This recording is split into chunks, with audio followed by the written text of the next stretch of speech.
The book of Ezekiel, chapter 32, a lament over Pharaoh. In the 12th year, in the 12th month, on the first day, the word of the Lord came to me. Son of man, take up a lament concerning Pharaoh, king of Egypt, and say to him, You are like a lion among the nations. You are like a monster in the seas, thrashing about in your streams, churning the water with your feet and muddying the streams. This is what the sovereign Lord says. With a great throng of people, I will cast my net over you, and they will haul you up in my net. I will throw you on the land and hurl you on the open field. I will let all the birds of the sky settle on you, and all the animals of the wild gorge themselves on you. I will spread your flesh on the mountains and fill the valleys with your remains. I will drench the land with your flowing blood. All the way to the mountains and the ravines will be filled with your flesh. When I snuff you out, I will cover the heavens and darken their stars. I will cover the sun with a cloud, and the moon will not give its light. At the shining lights in the heavens, I will darken over you. I will bring darkness over your land, declares the sovereign Lord. I will trouble the hearts of many people when I bring about your destruction among the nations, among lands you have not known. I will cause many people to be appalled at you, and their kings will shudder with horror because of you.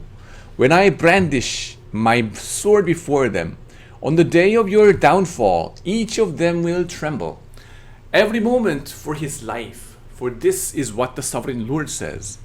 The sword of the king of Babylon will come against you.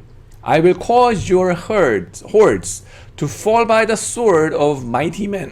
mighty men.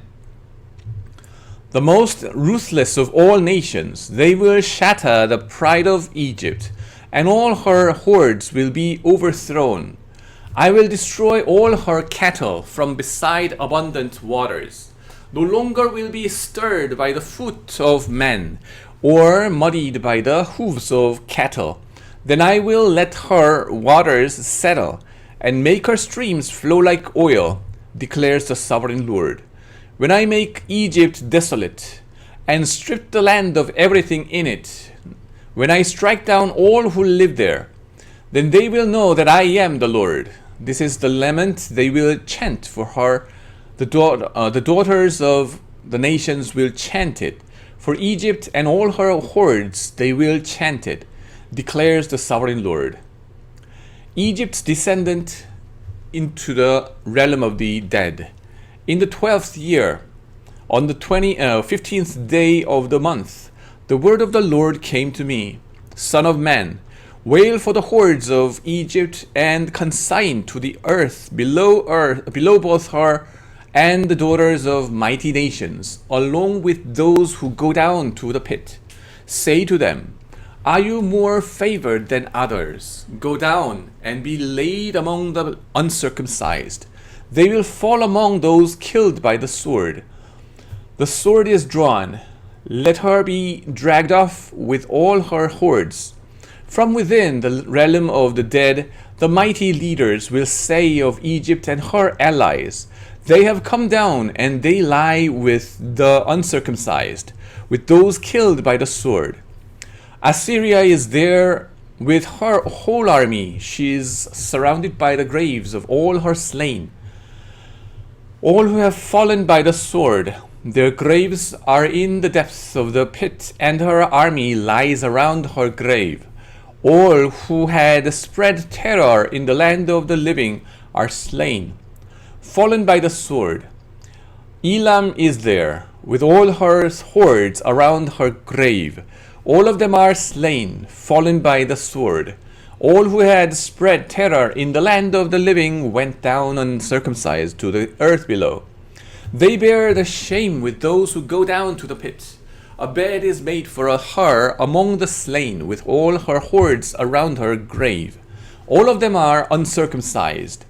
killed by the sword, because their terror had spread in the land of the living. They bear their shame with those who go down to the pit. They are laid among the slain. Meshech and Tubal are there, with all their hordes around their graves. All of them are uncircumcised, killed by the sword, because they spread their terror in the land of the living. But they do not lie with the fallen warriors of old, who went down to the realm of the dead with their weapons of war, their swords placed under their heads and their shields resting on their bones. Though these warriors also had terrorized the land of the living, you too, Pharaoh, will be broken and will lie among the uncircumcised, with those killed by the sword.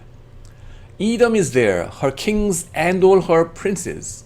Despite their power, they are laid with those killed by the sword.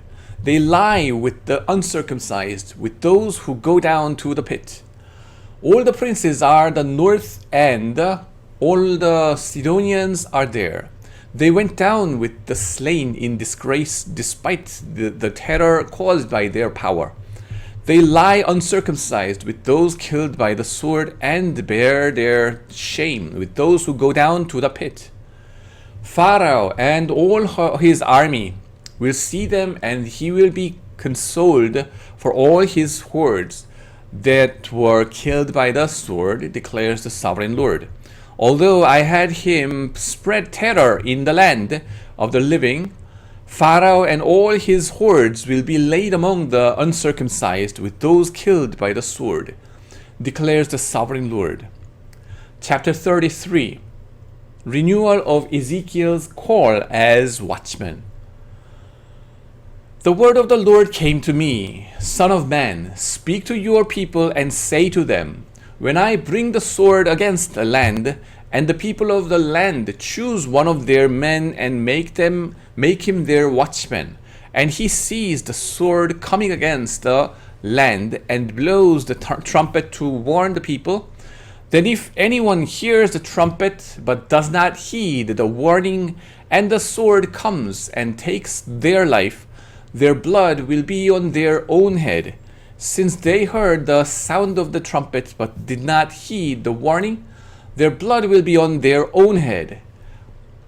If they had heeded the warning, they would have saved themselves. But if the watchman sees the sword coming and does not blow the trumpet to warn the people, and the sword comes and takes someone's life, that person's life will be taken because of their sin, but I will hold the watchmen accountable for their blood.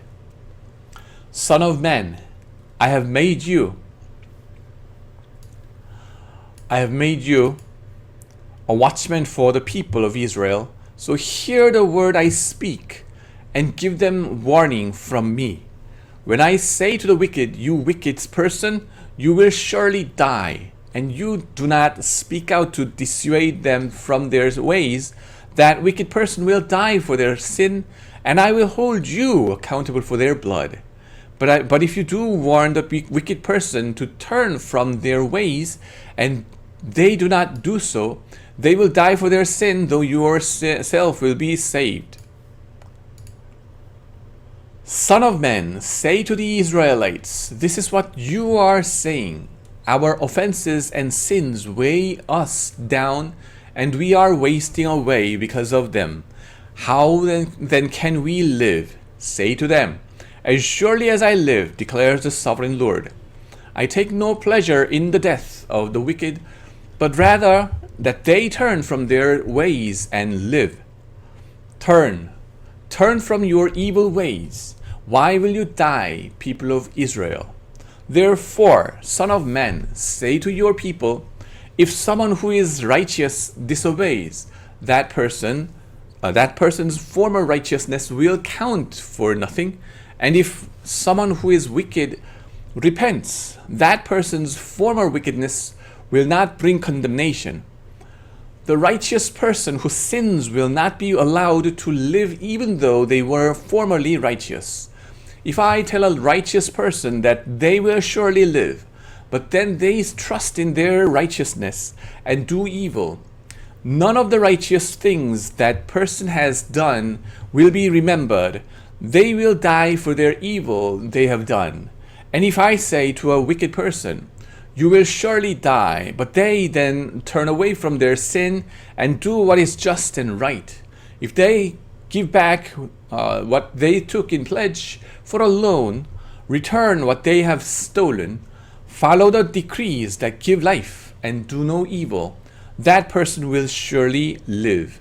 They will not die. None of the sins that person has committed will be remembered against them. They have done what is just and right. They will surely live. Yet your people say, the way of the Lord is not just, but it is their way that is not just. If a righteous person turns from their righteousness and does evil, they will die for it. And if a wicked person turns away from their wickedness and does what is just and right, they will live by doing so. Yet Israelites say, the way of the Lord is not just, but I will judge each of you according to your own ways. Jerusalem's fall explained. In the 12th year of our exile, in the 10th month, on the 5th day, a man who had escaped from Jerusalem came to me and said, the city has fallen. Now the evening before the man arrived, the hand of the Lord was on me, and he opened my mouth before the man came to me in the morning. So my mouth was open, and I was no longer silent. Then the word of the Lord came to me. Son of man, the people living in those ruins in the land of Israel are saying, Abraham was only one man, yet he possessed the land, but we are many. Surely the land has been given to us as our possession. Therefore say to them, this is what the sovereign Lord says. Since you eat meat with the blood still in it, and look to your idols and shed blood, should you then possess the land? You rely on your sword. You do detestable things, and each of you defiles his neighbor's wife. Should you then possess the land? Say this to them, this is what the sovereign Lord says. As surely as I live, those who are left in the ruins will fall by the sword. Those out in the country will give to the wild animals to be devoured, and those in the strongholds and caves will die of a plague. I will make the land a desolate waste, and her proud strength will come to an end, and the mountains of Israel will become desolate, so that no one will cross them. Then they will know that I am the Lord, when I have made the land a desolate waste because of all the detestable things they have done. As for you, son of man, your people are talking together about you by the walls and at the doors of the houses, saying to each other, come and hear the message that has come from the Lord. My people come to you as they usually do and sit before you to hear your words, but they do not put them into practice. Their mouths speak of love, but their hearts are greedy for unjust gain. Indeed, to them you are nothing, more than one who sings love songs with a beautiful voice and plays an instrument well. For they hear your words, but do not put them into practice. When all this comes true, and it surely will, then they will know that a prophet has been among them.